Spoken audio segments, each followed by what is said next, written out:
From After Dark, I had to lean over and get my coffee. World headquarters. This is your morning report with your favorite correspondent, KD. Good morning, everyone. A rainy but still warm Wednesday, December 29th.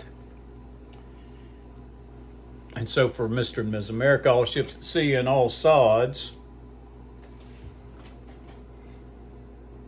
everywhere. Good morning to you. I had so much fun telling those Jackie B stories. I thought of another one I think I'd share. Got the hiccups for some reason.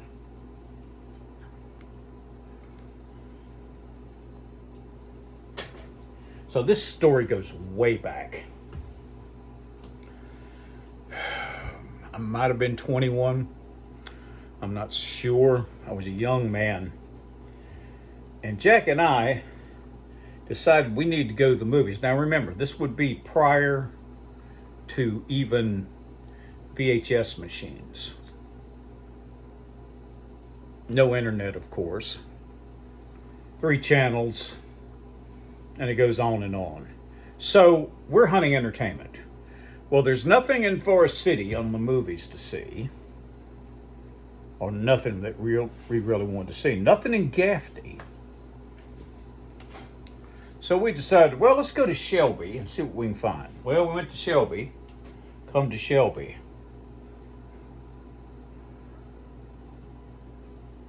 And Jack says, wait a minute.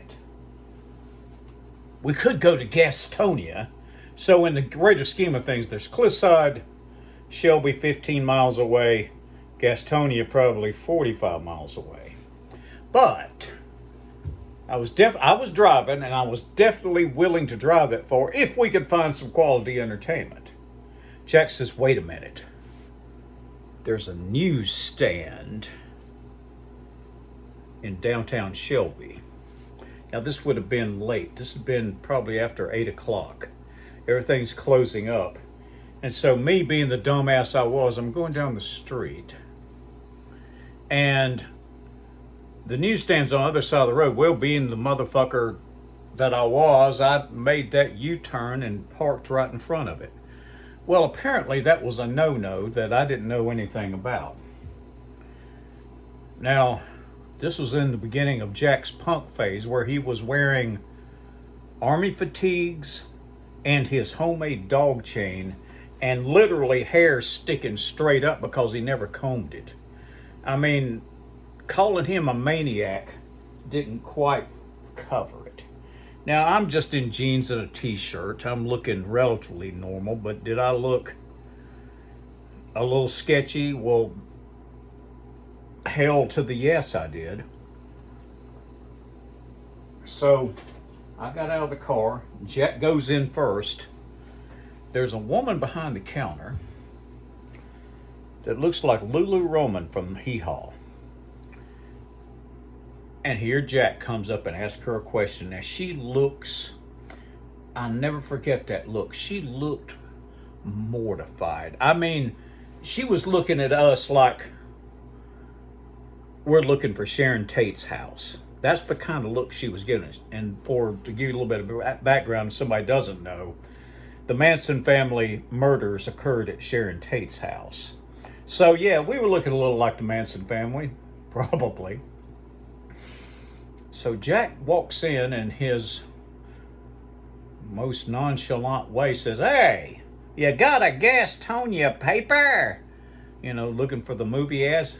The broad looked at Jack, and it was just like it was all she could do just not to call the cops right then and scream, we ain't got no Gastonia paper! Well, somebody must have called the cops. So we said thank you and left. By the time we walk out the door, the Shelby cops had come behind me and said, look, man, you can't. In the city, you can't just make a U-turn and park on the other side of the road. It just doesn't work like that. And I said, okay. So they were relatively nice to me. So after that, I just figured, well, fuck it. Let's go back to Cliffside. But Jack said the reason he knew that place because it was a good place to purchase nudie books. So I thought I'd give you a rundown of growing up as a young man and the phenomenon known as nudie books. It's hard to believe now that magazines were a lot bigger deal than they are now. And I mean, I was aware of Playboy even as a little kid because that was sort of like the forbidden fruit. But then you get into the 1970s, and then these other magazines come along, like Penthouse. Now, Penthouse, what I remember about Penthouse from those days were the women, in a way, were more attractive half the time than the Playboy girls, and they were always shot in that soft focus lens. But I would say that in the Cliffside area, Playboy was probably more popular than Penthouse, although nobody would, turn a Penthouse down. Then there was We, OUI magazine. I'm saying this to people who would consider this like, matter of fact that people would know this. I knew it. Jack didn't know it. We, yes, in French, Jack referred to as OUI magazine. I'm not kidding. And he's always talking about, yeah, I saw that damn OUI. That got some good looking broads in there. Well,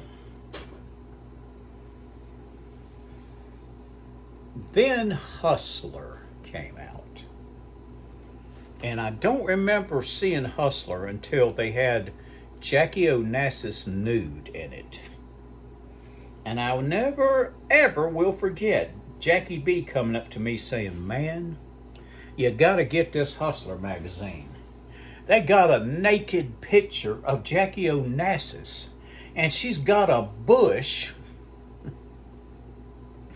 you could mop the floor with. So I got my hands on one somehow, somewhere. Maybe Brother Scott had it. I think maybe Scott bought it. And sure enough, she had a bush you could mop the floor with.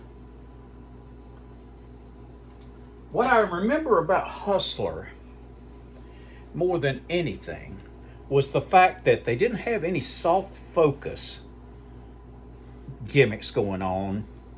They were going for the gold. And they had some of the most remarkable cartoons. Well, I read from the Hustler joke book, which were, gleaned from those magazines. I'll never forget there was one issue. There was a woman. Now here's where we're going to get people spitting coffee. Nude. Pregnant. When I mean pregnant, I mean 9 months pregnant. I mean like water's about to break pregnant. Thumbing nude on the side of the road, and the caption underneath, I'll never forget this. Please, somebody, please pick this bitch up before she hits the road. That made an impression. Same issue, same magazine. This was before Flint got shot, and he was wide open in those days. They decided that the Hustler staff was going to have a contest. Who can drop the biggest log? No, I'm not kidding. And what you had to do was shit on a piece of wax paper and then present the evidence. Well, I think the winner got $100 or something. Anyway, Flint won. And it seems like they had a picture of this gigantic turd on wax paper or something. It was really, well, it was funny as hell, the way I remember it. So Hustler was going big. And then the big tip magazines started kicking in. There were 3. Gem, which was kind of the bottom of the barrel, GEM. And it was big tittage, but not like Candy Samples type stuff. It was just, I don't know, it just seemed like it was slapped together. Then there was a second tier, Gent. Now, Gent was pretty happening. I remember their logo on the front of the magazine, no shit, was called an Udderly, UDDERLY, milk shaking treat for all you knocker nuts. And it was. And then the cream of the crop, of course, Jugs. Juggs. They were, Jugs was happening. Jugs was very popular.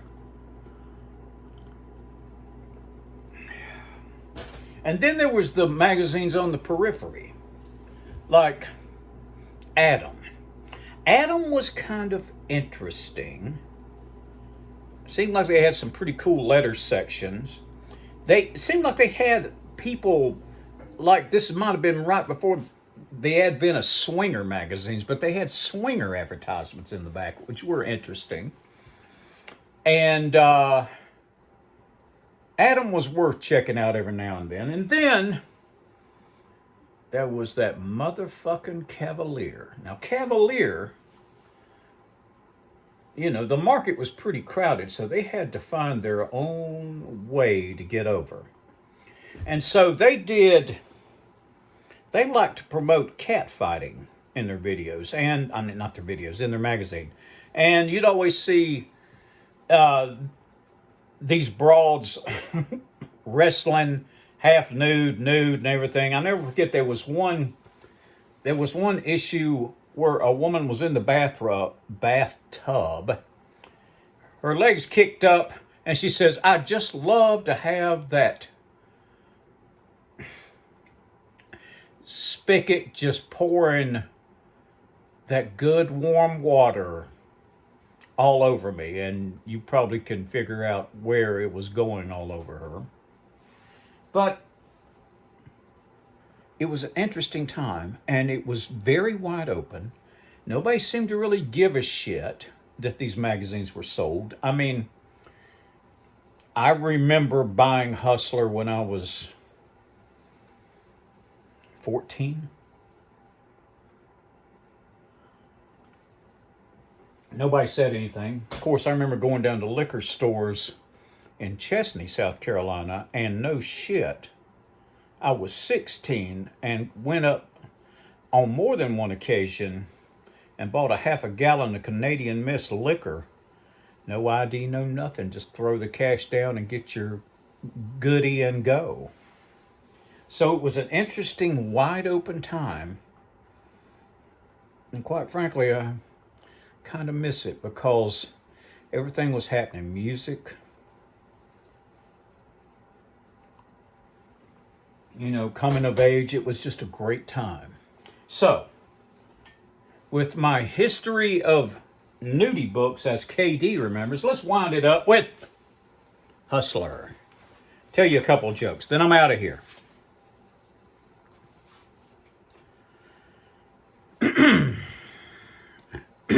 Strolling down a residential street, a psychic casually mentioned to his buddy, "In the house over there lives a woman who's on the rag today." "You can't possibly know that," the friend replied incredibly. "Want to bet? Just ring the doorbell and ask. $100 to you if I'm wrong. $200 to me if I'm right," responded the psychic. The doubting friend agreed and rang the bell. No response. He rang again. Nothing. Only after several attempts was the door answered by a man dressed only in boxer shorts. "Excuse me, sir," the friend politely inquired. "Does your wife happen to have her period today?" The man in the door was visibly embarrassed. He wiped his mouth and answered, "Well, yeah. Does it show?" Chosen by Larry Flint personally.